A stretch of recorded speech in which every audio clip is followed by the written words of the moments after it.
السلام عليكم ورحمة الله وبركاته. أهلا وسهلا بحضراتكم في قناة الورد الطيب. النهاردة إن شاء الله هنعرف كود تحويل الرصيد في خط سوداني السودان.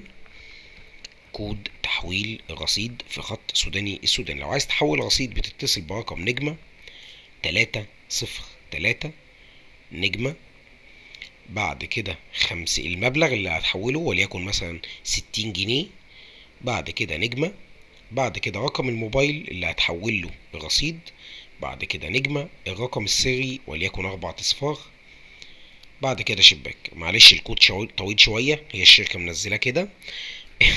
كود تحويل الرصيد في خط سوداني السودان: نجمة 303 نجمة 60 نجمة، أو نجمة 303 نجمة المبلغ، نجمة رقم الموبايل، نجمة الرقم السري، شباك. بكده بنكون أوضحنا لحضراتكم الكود. شكرا لكم جزيلا، والسلام عليكم ورحمة الله وبركاته.